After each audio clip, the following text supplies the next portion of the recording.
En direct du Paris Bagan, l'équipe franco-mexicaine est en train de prendre la tête. Mais oui, franchissent la ligne. Ils sont champions du monde. En direct de Bagan, on a survécu au bus. C'était pas facile. Heureusement, on s'est pas fait déglinguer par l'Indien. C'était sans épices et c'était végétarien, donc je pense que ça a joué. Ici, c'est vraiment magnifique. Nature à perte de vue. On n'est pas encore rentré dans le patelin, donc on n'a pas encore commencé à voir les temples. Mais ça s'annonce bien. C'est 6 h du mat, on va aller prendre une petite douche et c'est parti pour la gamelle. En direct de Bagan, c'est 8 h 30 le matin et on va manger pour la première fois tibétain. Donc allez, c'est parti hein. Là on est dans le restaurant typique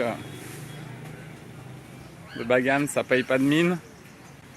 Mais a priori c'est wonderful tasty. Ça c'est des raviolis tibétaines. Ça s'appelle les raviolis momo. Peut-être moumou ça se dit, ou momo je sais pas. Et a priori c'est un peu des sortes de raviolis fourrés avec des veg et un peu de la viande.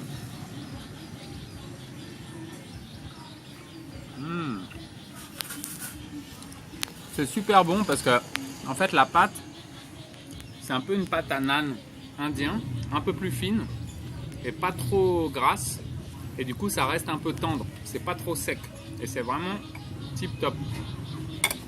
Je pense que le caméraman va vouloir goûter. À tout à l'heure. Alors nous sommes en direct de Bagan où madame a décidé de faire l'essayage de tous les chapeaux du quartier. Donc là on est à la Fashion Week de Bagan.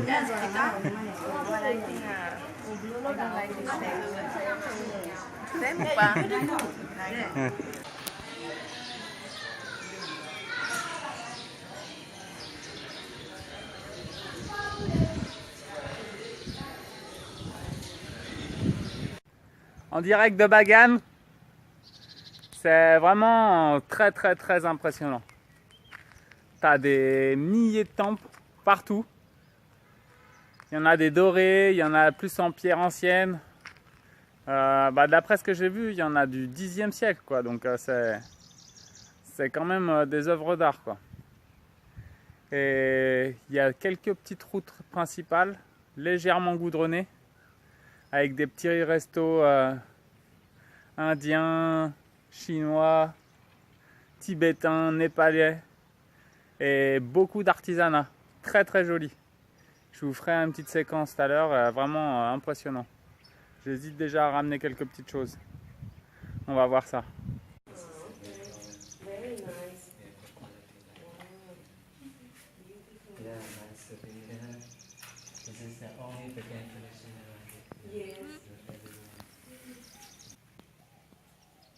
Ça, c'est des peintures en fait faites avec du sable. Le gars vient de nous expliquer, c'est du sable de la rivière, a priori. Et ça donne des choses vraiment extraordinaires. Alors là, en fait, on se croirait dans le film Kickboxing de Van Damme, quand il est en train de s'entraîner là à Watarun, avec le professeur thaïlandais. En fait, c'est un peu cette architecture avec les briques et tout ça, putain, mais c'est tellement impressionnant. Vraiment magnifique.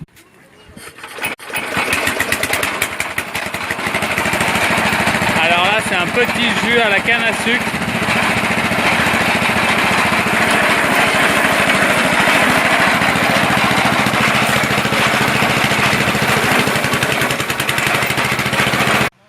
Alors, bienvenue au paradis.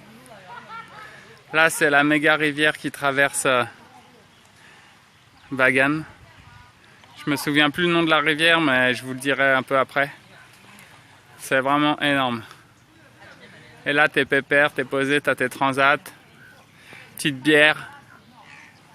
On est buenos les muchachos.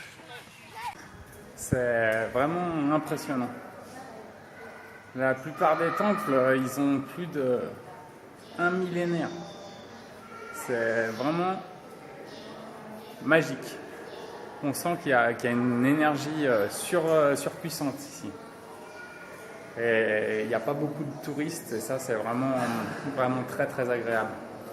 J'ai peur qu'ici ça devienne comme Vang Vieng ou Siem Reap dans pas longtemps. Alors un conseil, à vous de venir maintenant. Alors, est-ce que quelqu'un connaît le Spaghetti Blues? Je crois que c'est un truc un peu d'infirmière, un truc sexuel quoi. Donc en gros tu viens pas avec ta tenue de Mardi Gras là-dedans quoi. Alors, nous voici dans un des temples les plus fameux du Patelin, qui a été construit là en 1057.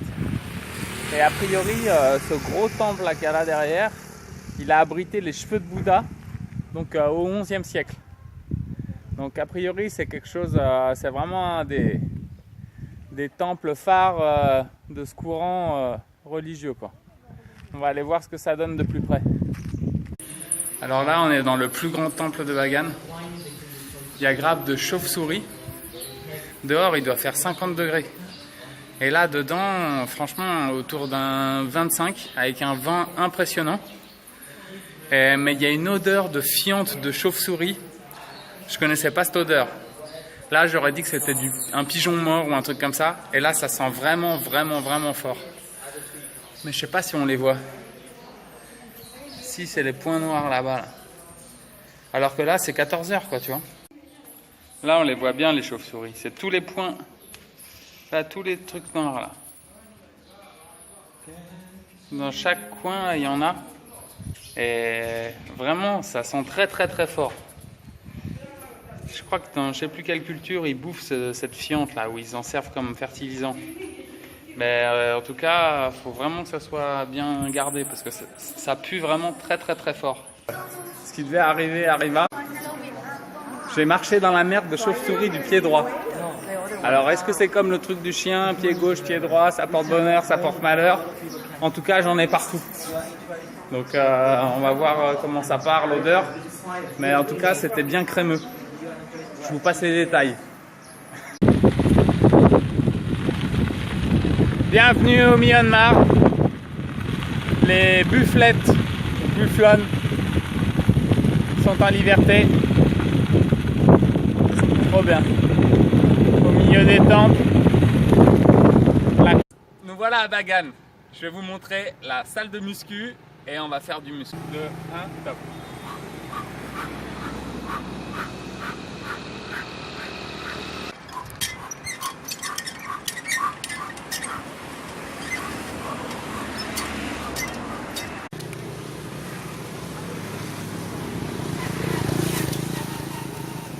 Fin de la séance de muscu, musclé comme jamais, prêt pour combattre. On est sur la pétrolette électrique, donc là on est au max du max, on est à 45. Toutes les autres motos avec un moteur à explosion nous dépassent mais largement, il n'y a aucune reprise.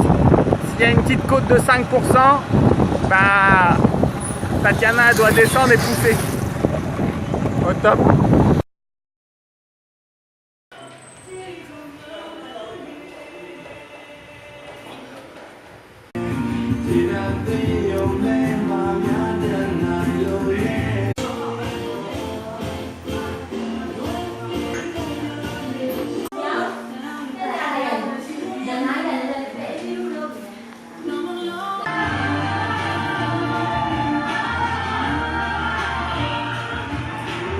Petit training au Gold Gym de Bagan, dans le nord du Myanmar. C'était très spartiate. La salle, elle est pas très grande. Et là, on n'est même plus dans le fonctionnel. Là, on est dans le juste un entraînement qui te tournait, tu transpires un petit peu. Et demain, c'est back to judo. On arrive au Manu Situ Market de Bagan. Normalement, c'est là que ça se passe. Pour acheter un peu de l'artisanat et des conneries comme ça. Donc là, on est dans un magasin où le gars, il fait des harpes traditionnelles. Donc ça donne ça à peu près. C'est impressionnant. Attends, là, il y en a vraiment des très jolis. Là, on est dans le quartier des poissons séchés. L'odeur est agréable. Là, nous sommes au Modern Taylor.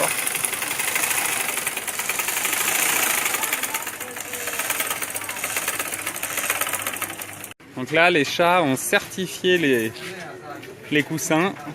A priori, on est bien calé dedans.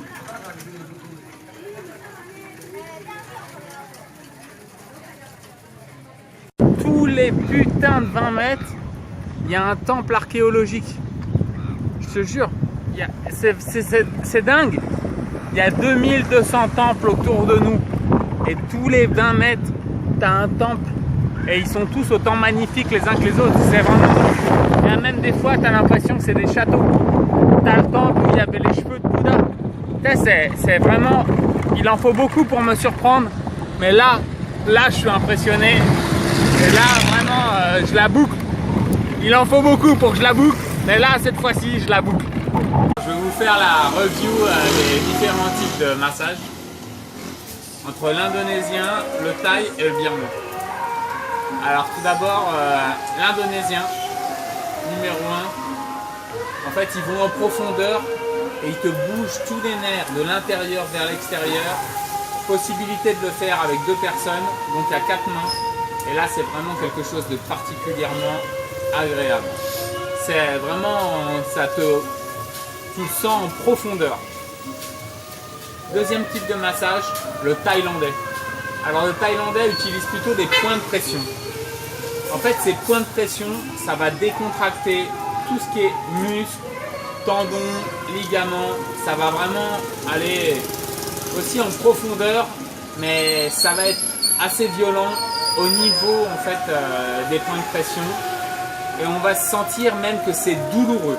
Mais cette douleur va se transformer en plaisir au bout de quelques minutes, quelques dizaines de minutes.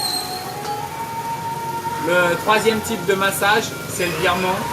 Alors malencontreusement, je me suis endormi au bout de 5 minutes et je me suis réveillé quand la femme m'a dit c'est fini. Donc pour le birman, on va devoir revenir. Mais a priori c'était pas mal parce que j'ai bien dormi. En direct de Bagan, on vient de finir notre trip dans la capitale du bouddhisme d'Asie du Sud-Est. C'était tellement riche, vraiment en émotions. Et il y a eu tellement de choses à voir. Et c'est vraiment tous ces sites archéologiques, la nature et la lutte pour trouver quelque chose de bon à manger. C'était vraiment intensité maximum pendant 2 jours. Et nous voilà de retour sur la route. Petite nuit dans le bus, agréable comme tout. Tout le monde s'y attend. Et demain, on est parti pour la dernière journée à Rangoon. Avec visite, shopping, 2 entraînements de sport, découverte un peu culinaire.